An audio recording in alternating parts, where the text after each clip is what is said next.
अस्सलाम वालेकुम student, welcome back to my YouTube channel. Hope आप सब लोग खैरियत से होंगे। आज हमने इस्लामियात का लेक्चर नंबर 35 करना है और इसका जो टॉपिक है इस्लामिया कल्चर एंड सिविलाइजेशन पार्ट 3।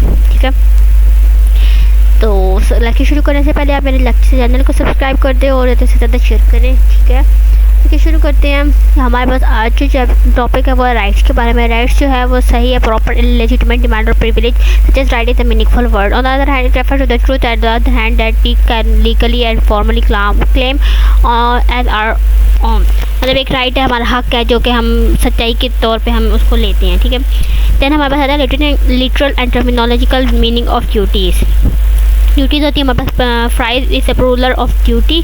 ठीक है, duties are the responsible that a person owes to another person. Right and duties are the inter related. एक जो है ड्यूटीज हैं वो फ्राइज हैं और जो राइट्स हैं वो हक है। ठीक है, एक दूसरे के इंटर रिलेटेड हैं, एक दूसरे के एंटोनिम्स हैं। ठीक है, a person rights are and other duties. एक पर्सन का हक दूसरे हर बंदे का फ़र्ज़ होता है। ठीक है, अब इस्लाम ने हमें डिफरेंट लोगों के डिफरेंट राइट्स दिए हैं। ठीक है, राइट पेरेंट्स इन इस्लाम में वालिदैन के अलग पेरेंट्स हैं।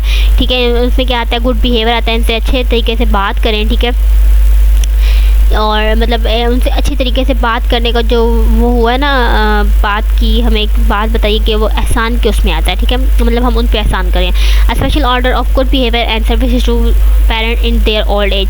मतलब ओल्ड एज में जब वो हों तो उनका ख़ास तौर पर ख्याल रखना चाहिए। और इसके बारे में तो एक इरशाद भी है कि जब आपके वालिदैन ओल्ड एज पे पहुँच जाए तो उनको उस तक का अल्फाज ना कहें। ठीक है, देन हमारे पास आता है special emphasize on the good behaviour with mother. Mother के साथ तो special emphasize on good behaviour का हमें कहा गया है कि आप मदर के तो पाँव के जन्नत है ना। फिर देन हमारे पास gratitude and kindness to parent. हमें उनसे काइंडनेस से बात करनी चाहिए, उनसे कोई भी तल्ख अल्फाज नहीं बोलने चाहिए। ठीक है, right to economic and social care. मतलब अगर आप इनके नाम भी खाली पढ़ लें ना तो आप आके खुद लिख सकते हैं। यूनिवर्सिटी लेवल पे अब आपको कम से कम रटों की ज़रूरत है। ठीक है ना।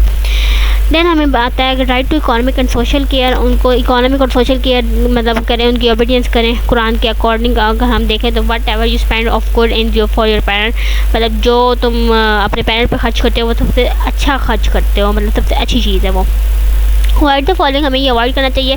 Disobeying parent and hurting them, उनको गुस्सा नहीं करना चाहिए। उनकी अपने जो बीवी बच्चे हैं और उनको उन पर प्रायोरिटी नहीं देनी चाहिए। ठीक है, उनके ऊपर जुल्म नहीं करना चाहिए, उनको गालियाँ नहीं देनी चाहिए। और ये जो है ना राइट ऑफ पेरेंट, ये पेरेंट्स वाला राइट्स वाला, ये डाइवोर्स वाला, ये बहुत ज़्यादा इंपॉर्टेंट है। ये जो है ना ये लॉन्ग क्वेश्चन है हमारे पास। ठीक है, देन हमारे पास आता है कि हमें क्या क्या राइट्स हैं। Praying for their forgiveness, transferring reward to good deeds, respecting supporting paying their डेब्ट, executing their valid will, visiting their grave. ठीक है, ये सारे हमारे पास राइट्स आ जाते हैं। देन हमारे पास आते हैं राइट ऑफ चिल्ड्रन। मैंने आपको बताया ना हर किसी के अलग अलग राइट्स बताए हमें इस्लाम ने।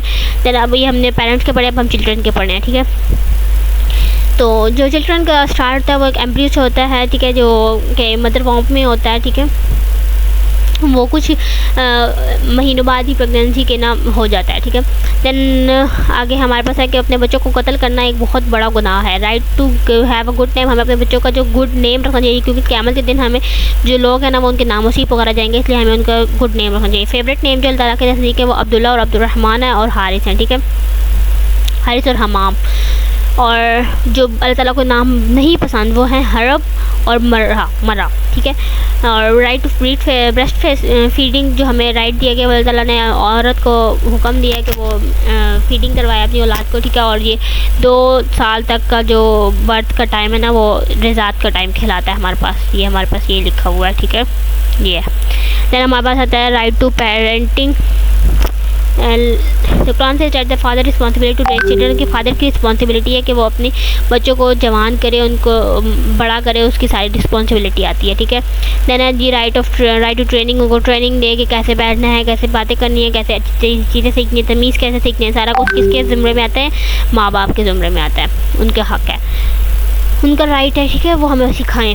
Right to compassion and mercy, उन बच्चों के साथ मर्सी से बात करें और उनसे प्यार करें। हसम मतलब उनके पास एक शख्स बैठा हुआ था जिनका नाम था हज़रत हसन बिन Ali and Akra bin Hafs, who was sitting nearest to the prophet. I have 10 children, he never kiss anyone. The passenger से look at him, they said कि वो शख्स जो कि हमारे बच्चों पर रहम नहीं करता वो हम में से नहीं है। ठीक है, राइट टू जस्टिस, आप उनको सिखाएं कि इंसाफ कैसे करना है, ठीक है।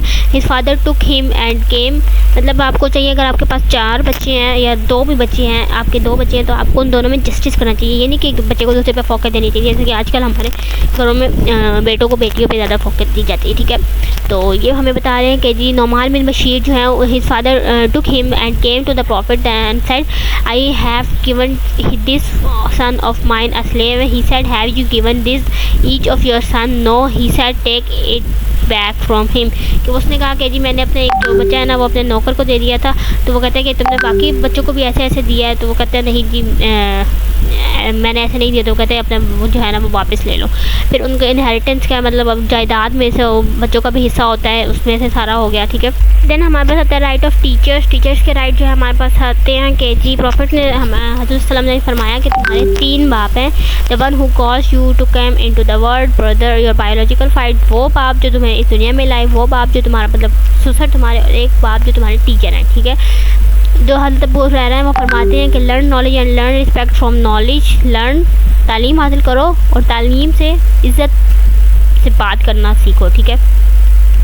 देन है वॉकिंग टू गेन नॉलेज, कि हमें चल के जाना चाहिए अपने उस टीचर्स के बाद अगर हमें तालीम सीखनी है। आपके टीचर्स आपके पास आपको तालीम सिखाने नहीं आएंगे, ठीक है। हारून अल रशीद रिक्वेस्टेड इमाम मालिक, हारून रशीद ने इमाम मालिक से रिक्वेस्ट की जो कि उस टाइम पे टीचर थे, ठीक है, कि उन्हें हदीस सिखाए। इमाम मालिक ने फरमाया पीपल केम टू नॉलेज, लोग तालीम सीखने आते हैं, तालीम उनके पास नहीं आती कि मैं तुम्हें सिखाऊंगी। If you want to learn, अगर तुम सीखना चाहते हो, you can come to me to my class, तो तुम मेरी क्लास में आ सकते हो, ठीक है। फिर आ जाता है राइट ऑफ रिलेटिव। रिलेटिव्स के क्या जो राइट है, हमें अपने ख़ानदान का तो ख्याल रखना ही चाहिए, उसके साथ साथ हमें अपने रिलेटिव्स का भी ख्याल रखना चाहिए। तो उन्होंने क्या फरमाया था, he describe mercy on the basis of parents and social life. हमें बताया था कि आप अपने जो है साथ साथ अपने रिलेटिव का भी ख्याल करें। One who disconnect ties with his relative will not paradise, वो शख्स जो अपने रिलेटिव से ताल्लुकी का इजहार करता है वो जन्नत में दाखिल नहीं होगा। राइट ऑफ इनहेरिटेंस, कि अगर आपका मतलब एक बंदा है उसकी कोई औलाद नहीं है तो वो मर जाता है, तो उसकी जो सारी जायदाद है उसके रिलेटिव्स को जाएगी, ठीक है। ये नहीं कि आप उसको गरीबों में बांट देंगे, वो सारा पहला हक जो है वो उनके रिलेटिव्स का है। Consideration in relative in need, अगर आपके रिलेटिव्स को कोई ज़रूरत है आपको उनकी ज़रूरत को पूरा करना चाहिए। सबसे पहले जो है वो रिलेटिव के काम आते हैं। इंसान जो होता है ना बाद में दूसरे के पास जाता है, पहले तो अपने सगों के पास ही जाता है ना कि मुझे इस चीज़ की ज़रूरत है, मैं गरीब हूँ, या ये मेरे पास ये मसला हो गया और मुझे तुम्हारी मदद चाहिए, ठीक है। राइट ऑफ नेबर्स आ जाता है हमारे पास, पहले रिलेटिव्स फिर नेबर्स, ठीक है। Jibril kept telling me about the right of neighbours so much and so that I begin to think might be made them their heir in head. Jibril ने हज़रत सल्लम को इतना बताया नेबर्स के राइट के बारे में कि वो ये सोचने पे मजबूर हो गए कि इनको विरासत में से हिस्सा भी दे देना चाहिए हमें। तो अब हमें नेक्स्ट बताया type of neighbour. Types of neighbour में हमारे पास 3 टाइप्स हैं, रिलेटिव नेबर, स्ट्रेंज नेबर और साइड नेबर और कोहेबिटेंट नेबर्स, ठीक है। अब हमारे पास जो है ना इन तीनों को हमने बताना, ये भी एक लॉन्ग क्वेश्चन है, ठीक है। These are the neighbours who are also relative, their right has priority over other neighbours, ठीक है। ये वो नेबर्स होते हैं जिनको हमें हमारे जो क्लोज रिलेटिव होते हैं और उनके जो राइट्स होते हैं हमने पूरे करने होते हैं। Strange neighbour, it refers to a neighbourhood who is not relative but only a neighbour who rank, मतलब वो नेबर जो आपके मतलब रिलेटिव्स में हो, वो नेबर जो आपके रिलेटिव नहीं होते, ठीक है। और देन हमारे पास आता है डिफरेंट पीपल, एक मिनट मैं इसको बंद कर दूँ। देन हमारे पास आता है कोहैबिटेंट पार्टनर जो होता है वो होता है different people living and sitting together like दोस्त लिविंग इन अ हाउस और बिल्डिंग, वो लोग जो आपस में एक हाउस और बिल्डिंग में रहते हैं और वो एक दूसरे के नेबर बन जाते हैं, फिर कुछ अर्से के बाद वो छोड़ जाते हैं, उसको भी एक नेबर कहते हैं। देन हमारे पास आता है प्रोहिबिटेशन ऑफ रिफ्लेक्टिंग पेन, ये नहीं है इतना इम्पोर्टेंट। देन हमारे पास आता है एक्सचेंज ऑफ गिफ्ट, ये भी नहीं है। His messenger love him, we should arrange 3 things, हमें 3 चीज़ें जो है अरेंज करनी चाहिए। When he speak he should speak truth, ठीक है। और व्हेन अल्लाह ताला का जो मैसेंजर है ना, मैसेंजर वो उन लोगों को पसंद करता है जो ये 3 चीज़ें करते हैं, जब बोलते हैं सच बोलते हैं, ठीक है, जब किसी पे मतलब वादा करते हैं तो उसको पूरा करते हैं और अपने जो नेबर्स हैं उनके साथ अच्छा ताल्लुक़ रखते हैं, ठीक है। यहीं तक था लेक्चर नंबर 25। आगे नेक्स्ट हमारे पास लेक्चर नंबर 26 स्टार्ट हो गया। नेक्स्ट लेक्चर में मिलेंगे। अल्लाह हाफिज़।